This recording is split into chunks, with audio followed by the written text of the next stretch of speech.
Hello there, everybody, and welcome back to the Frozen Frontier. So you guys managed to pull your way back to camp, back to the base. Yeah. It is still moderately windy. You get there in 3 hours. Everyone takes another 9 points of cold, but I think you can all heal this up tonight if you spend the night in camp. You've also been gone for 6 hours now, so it's past midday. It's well into the afternoon. Okay. When we get back, what do we usually eat? Like, I know the soldiers hunt and bring us food. Is it usually like caribou? It's mostly like seal, and some caribou. Sometimes there's a little bit of penguin around. What does seal taste like? I don't even know. I don't think we're allowed. I don't think you're allowed to eat seal.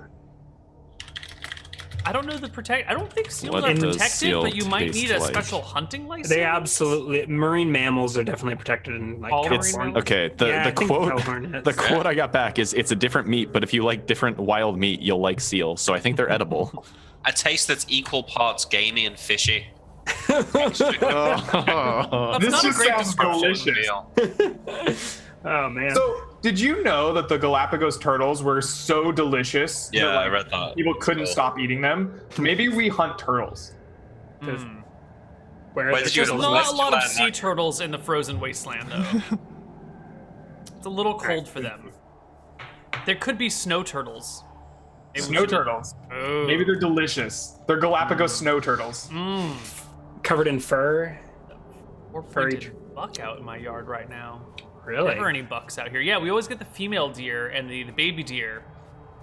Bucks are rare. Deer cam. So there's a restaurant in Montreal that has a special recipe for roast seal with brandy and cranberry sauce.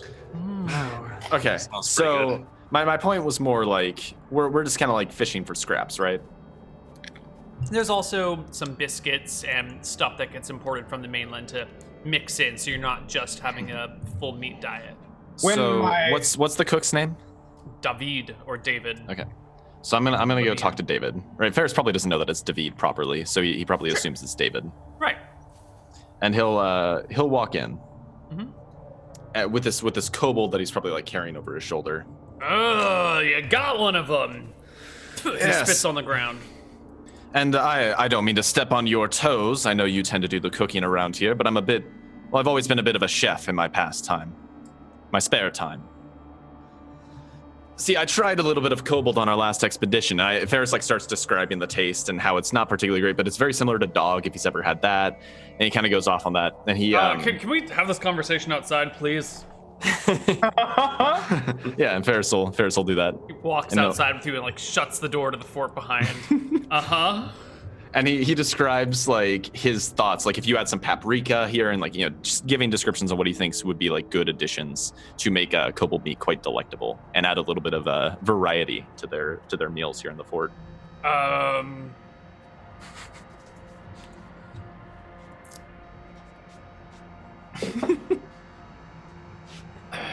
I don't really feel like that's appropriate for a child, in the presence of a child.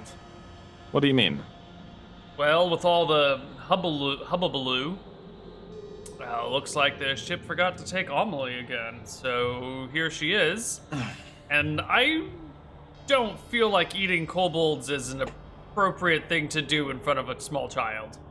Ferris looks a little bit do you not kill animals, hunt seal, caribou, those sorts of creatures?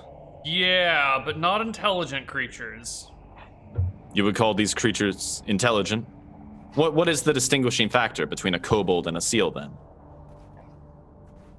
And Ferris looks genuinely confused when he's talking to this guy, he just doesn't get the disconnect. They always said your people were weird. I thought they were just being racist, but maybe there is a true disconnect between humanity and your kind. I couldn't agree more. Maybe there's just some things that just don't mesh. And this is one of them. Try not to talk about eating sentient, intelligent beings around my daughter. She'll have nightmares. All right, Ferris actually, he takes to that pretty well. That's probably the most like not dickish response to his being an elf that he's ever had as a person. So he kind of has that weird moment, and he kind of just like respects that, and he like gives him a nod and says, "Very well, I'll keep my appetites to myself then." And he walks off with the. Thanks, buddy. Thanks. He goes back inside. Do you have any? And he like asks if he can borrow a little bit of spice. Sure. Here's some pepper. Here's some thyme and some rosemary. All right, and Ferris will take all that and head back to the room. Where is the kobold body? I take it with me, and I'm actually going to head outside the bedroom? fort walls a little bit. Yeah, so I'm going to actually go outside the fort walls and just kind of take care of it. Kind of just like right outside the walls, so that I'm not like people would have to walk out or be in the watchtower to see him doing this work. Right. All right, he's trying to respect that wish and keeping it out of people's faces. How does the captain respond to our handling of the kobold situation? So you guys come back. I think everyone immediately looks for the guys that are wounded, except for Ferris, who's got his kill here. And you find Sergeant Elizabeth tending to the wounded in that barracks that Mallory has. I just like take off my like fighting gear, right, and like take out my med kit and just start helping, right? Right. So if you bring us back to the fort here, So I'll be looking for the captain. right. Let's get everyone on the fort view. Always way too soon. So Mallory's room is, I should just put the names on the rooms here. Mallory's room is the top one, squad 1 here. So everyone's stacked in this room. Elizabeth is in here, as well as Captain Hughes, and they're tending to the 5 wounded men. There is the corpse, the dead soldier, is covered up with a blanket and kind of stashed in the corner on a bed very respectfully. There are 3 wounded and living people, and then 5 unconscious, dying, need to be tended to by medics people. So Sergeant Elizabeth definitely welcomes Yaramir's help in this matter. Because there are, there's 8 injured, 7 injured. Okay. Okay. Yeah. So Grimes, I think, was with them up until they walk in the room, and just the stench of death permeates the place, and he slips outside, like waits outside the door. Kel Hughes comes over to William and puts a hand on your shoulder and says, "Thank you for your help." Of course. We tracked them down and we cleared out their burrow. Left one alive with a pretty strong message to tell the rest of them to avoid us in the future. We can't guarantee that's going to work, but I'd be surprised if we don't see a reduction in Cobalt activity. How many did you bring down? A dozen. Maybe more. 14. From Bill's reports, there were about a dozen left. Hopefully that was all of them. Sounds about right. I think that might be other burrows or, other small tribes of them. But with any luck, one we left alive, we'll warn them off. We've been here for a few months already and only found one of their burrows once, but it was abandoned. Too small to fit people down. Too frozen to dig into and explore. We smoked them out. It seems to be quite effective. She looks a little confused by that statement, but doesn't really follow up on it. Okay. There's not much I can do to help the wounded. I think we'll be heading back out into the field tomorrow. But if there's anything you need from me tonight, I'm around. Where are you planning on going? It's none of my business, but curiosity and camaraderie. Well, we spoke about the other night. I think there might be more to the cave or the tomb where the Knoll chieftain was holed up. So I think we're going to head back there. At the very least, reclaim the furs that we left behind. And what about this Great Wall? Yeah, well, there's the plan's a little bit confused, but there's another tribe of Knolls that we were meant to be sort of helping by disposing of the one that we killed. However, our Knoll ambassador was killed in the fight, so I don't know how that's going to work now. But the idea was that they would lead us to the Great Wall. I'll have to keep you updated on that one. Maybe we can find some clues in the cave as to where the You Great Wall is. have an located. idea where it is? I mean, clearly it's south, but is it east of the mountains or west of the mountains? I believed it was east of the mountains, but that's only from Grimes interpreting the knoll that we had captured. Right. Surprise Well, boss battle! The white dragon descends from the skies. That music still gives me like the heebie-jeebies.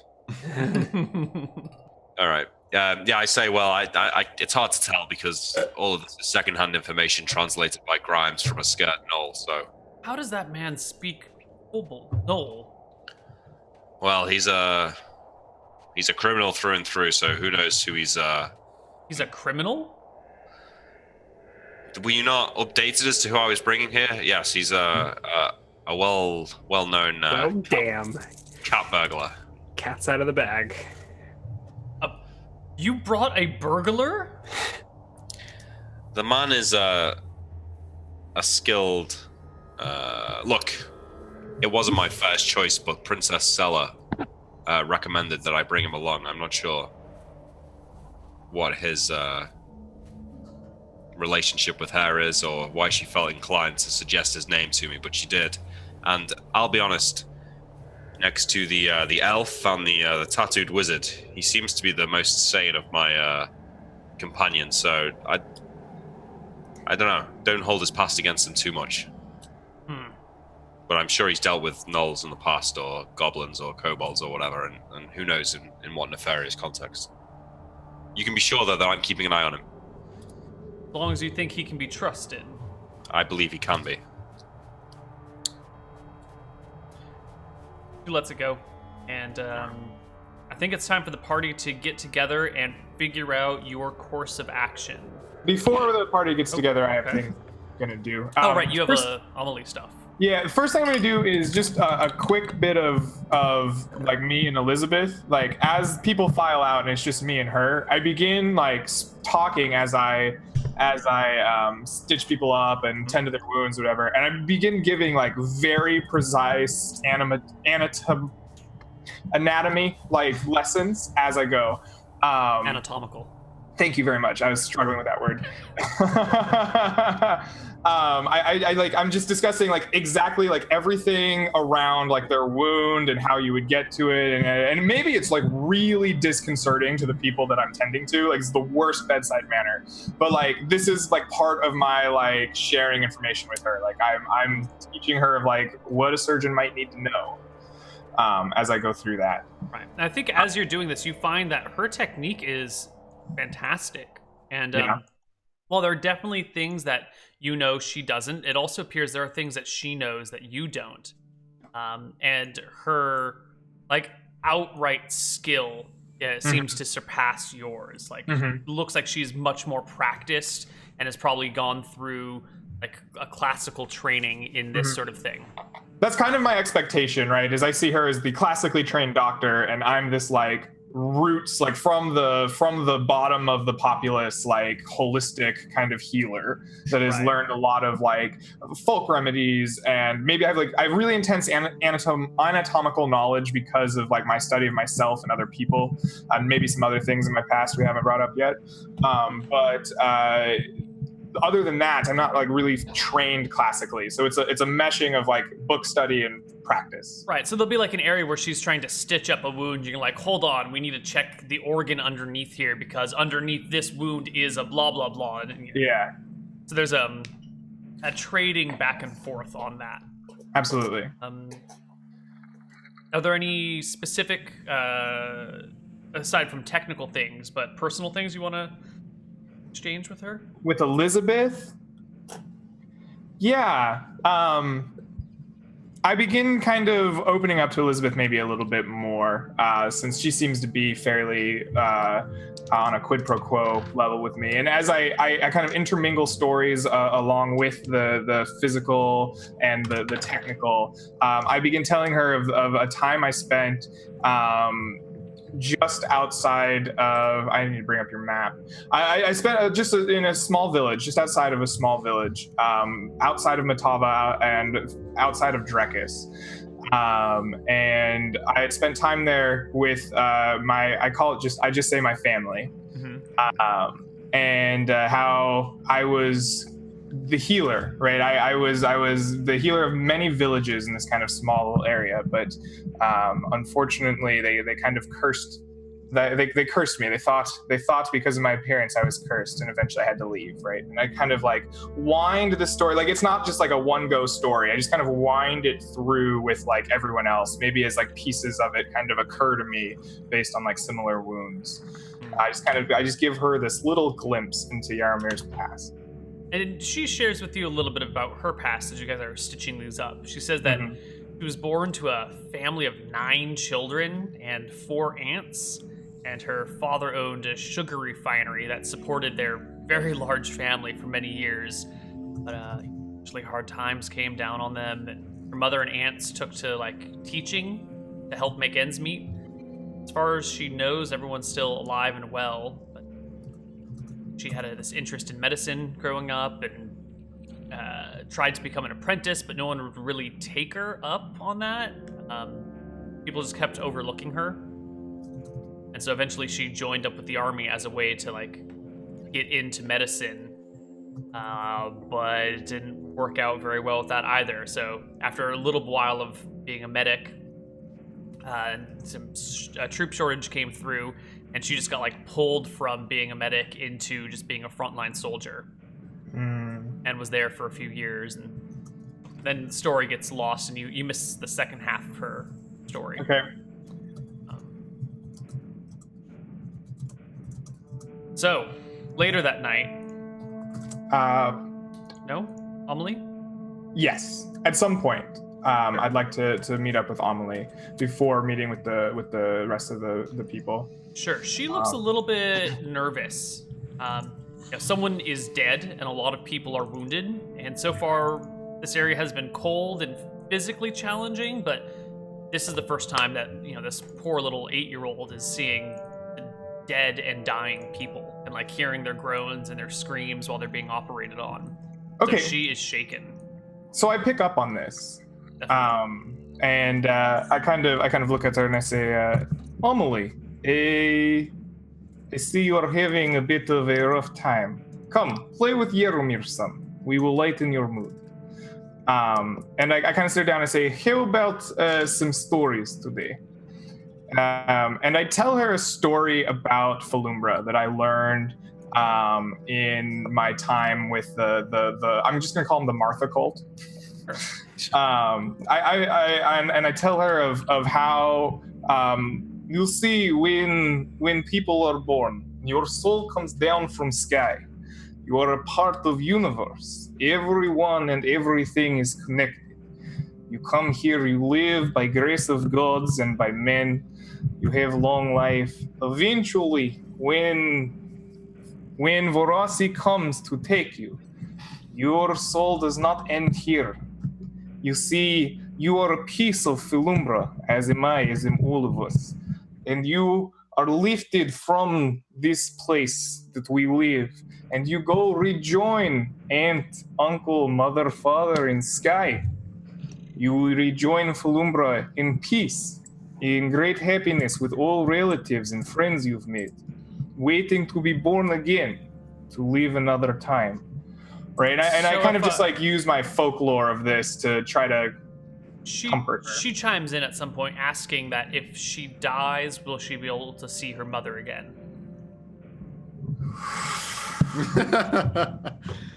Oh, no. Those who are taken at the proper time will be reunited. Those who are taken the time not designated by the gods will have to wait until their proper time. So eventually you would see her, but it may take longer than you wish. She seems disappointed by this answer.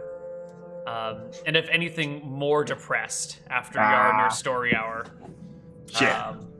That was an unexpected question. I was not ready for child suicide. Yeah. That was not going to be on my hands. So the girl disappears. I try to come. Okay, fine. Yeah, no, she's. I fail in my comfort check. I will save my jars for later. I think you rescued that pretty well, like as well as you could, given just like that's a pretty hard question right there.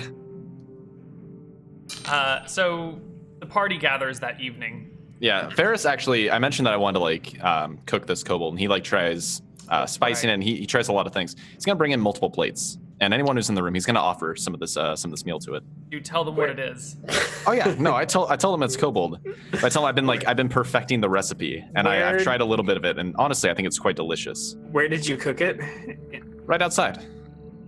So you like started, you had built your own cook fire. You didn't. Like, Oh yeah, I made my own cook fire. Like I captain's quarters. No. Ferris, took David's advice to heart and just kind of went outside and did his shit on his own. And he brings it into the group, and he says, "Truly, I've tasted it, and honestly, I think it's quite delicious. Just needed the right spicing." Given that a chance to build bridges with Faris, right? He's always so angry and upset about everything. I'll try the Cobalt meat. Do I have to roll a corrupt skill? You can decide. Is there like advantage or something, since I did roll that cooking skill, see if I can make the Cobalt meat usable? Yeah. Sure. Did you pass your save? Did you do a good roll? I did succeed very hard on. Yeah. Then I guess it tastes quite nice then. So I'll eat it, and being in a campaign or on a battlefield, you've had to eat horrible things before, so it's not like it's that unusual. I say, do you know what, Faris? This isn't that bad. Are they the only two eating it? I brought in 4 plates, and I've got like an extra one sitting in the room. you can grab. It's just the party. It's not like it's. Yeah, it's just the 4 of us. I took it to like our room specifically. Try it, Grimes. It's you can cook. With all due respect, Captain, that is an order I will be disobeying. Suit yourself. I'm probably really distracted by my previous encounter, and I probably just absent-mindedly eat whatever Ferris puts in front of me at this point. Like I've half listened, and all I've really heard is there's food and he's made it, and I'm still thinking about the potential for child suicide, which I'm not thrilled about. And I think I just absent-mindedly start snacking on some Cobalt. Just going at it. God's curse you all. Grimes, the criminal, is the only one with any morality around here. I don't think I do it on purpose. I just think it's just like an absent-minded. Right. So, the sun is setting. It's getting chilly. Not that it isn't already cold. And you guys have to decide where you're going and what you're doing. So I think, open to discussion, but I think we should head back to the tomb and see if we can't try and track down Moose's lair on the way. I agree. I was going to say Moose's lair is it's straight to the south, right? That's what we were roughly given by Nash. When we first traveled, if I look at notes, we traveled approximately 4.5 miles south. And then we were traveling easty about like this in the middle of the day when we ran into them. So I believe if we travel to here... Wasn't it along the beach? Yeah, it was either this cove or... No, it was along Frozen River where we met Knowles. Yeah, it was, yeah. It was about here. So it could be in like an area like that, maybe? But we tracked them, I believe. We definitely ambushed some Knowles along the coast. The river, and then we followed them along the river toward coast. That's true. I could have sworn that... It is Neal. most likely that the Knowles live in the middle, and we're going to coast for hunting. I believe if we go to about this area, we can track down Musa. It's possible. And I believe if we give him steel axe, tell him of demise of Bokassa, perhaps we could get him on our side to hunt little kobolds for us. And to have someone take us to the Great Wall. A mutual alliance between humans and Knowles. Yeah, but I don't think we should get hung up on finding it, though. Like, I think if we spend a day or two looking for it and we don't find it, we should just carry on to the tomb. Agreed. If we tarry around the area a bit, I can always look to see if I find null tracks, signs of activity in the area.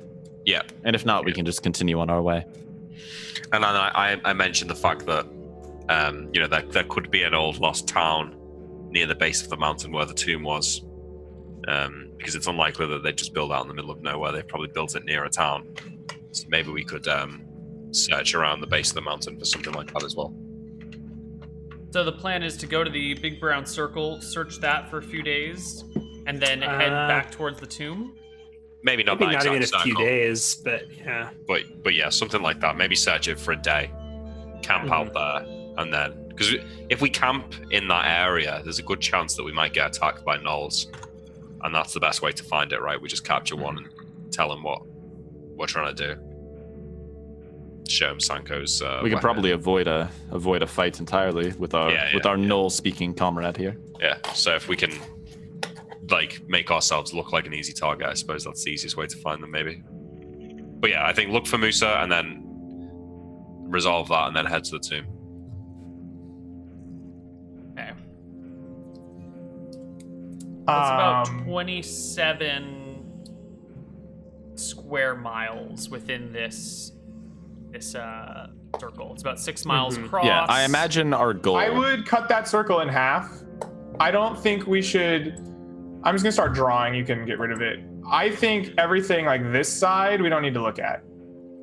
Maybe even like more. Yeah, right? because they were I would focus like this direction and this direction. Okay. Yeah. I was going to suggest, we either explore one area in big detail, or we just go through it kind of like this a little bit and just snake through. Yeah, I would just snake through on our way here. Yeah. We'll see how far we can get the first day. Maybe worth camping in the area Yeah, I think so. on our way down. All right. So then after searching it's this the evening, area, right? When I brought in all this food, and I guess before the next day, I'll see if I can tell what the weather's going to turn to tomorrow. Sure. Watch the clouds for a bit before the sun sets, Give me and that. see roll. what I find. I just cannot pass a survival check. Not so hot. No. No, I probably was cooking for too late. It's just too dark. I can't really make an It's accurate reading of the clouds. overcast. You can't even see what's up. It's gotten dark. There's no. Before we go to bed, I want to speak with Grimes about his knowledge of languages. Okay. I just want to ask, he'll tell me, is someone who is a knack for learning languages. I know it takes much time and skill to pick up on these things. How is it you came across both knowledge of gnolls and kobolds? Oh, I don't know. I guess I've just got an ear for it. Wickthorn is a big city. Many races. Really? You find gnolls and kobolds in Wickthorn? Yes, that place. I nod. Gnolls in the hills. Kobolds in the gutters. And you speak with them? From time to time. I know you can't understand what we're saying, but my gnoll is pretty crude.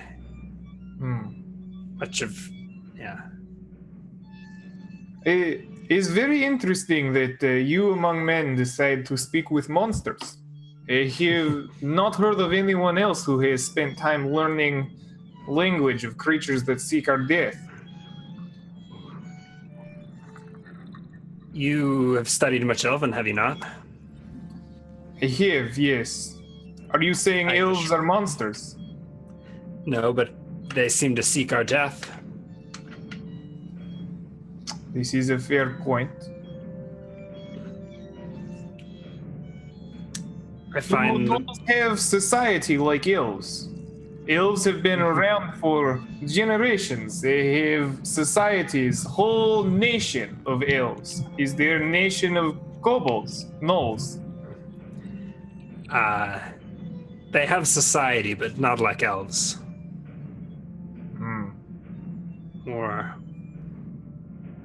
More tribal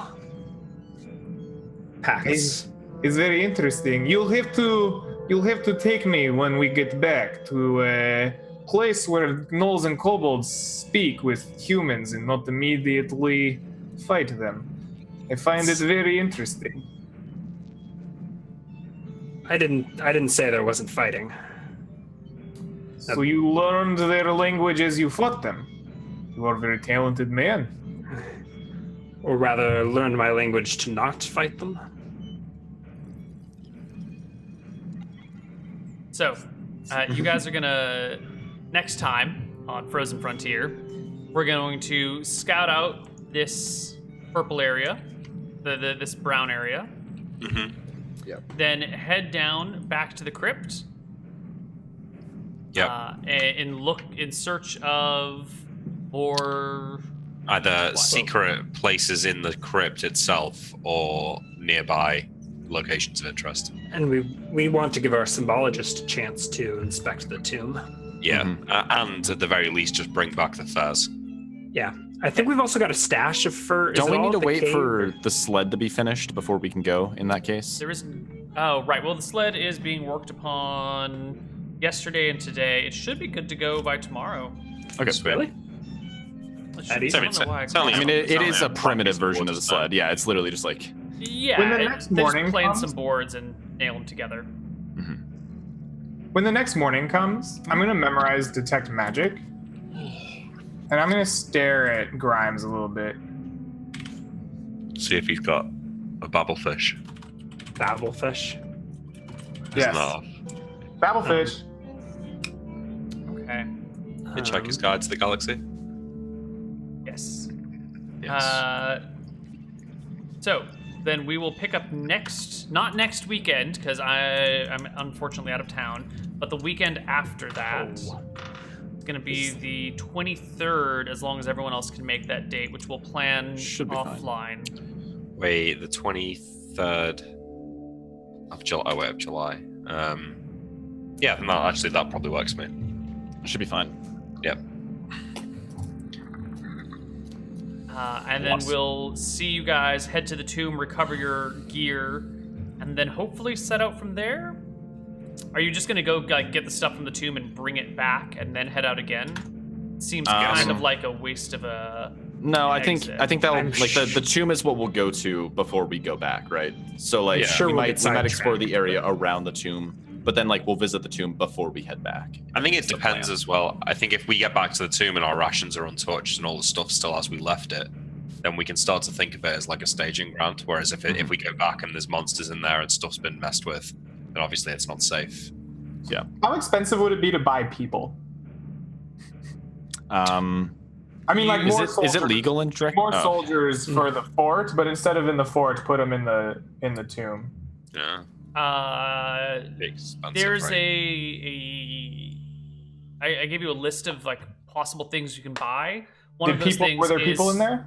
One of them is constructing a fort, and constructing a fort also includes the manning of that fort. But what if we don't Could we want not- fort? yeah, What could if we not want just the man people in a there? tomb? That's not really something that you are able to do. You can't requisition soldiers to assist you on this mission.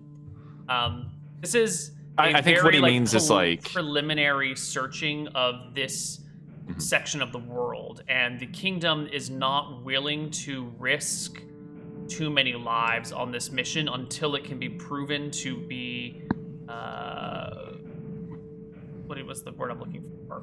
Lucrative. You know, like if you come across an iron mine or a gold mine and you say, hey, we want to build a mine, like, you know, have people work this mine, the kingdom will very happily work with you to get that done. But if you say, we want X number of people to do this task for us, they're going to say no.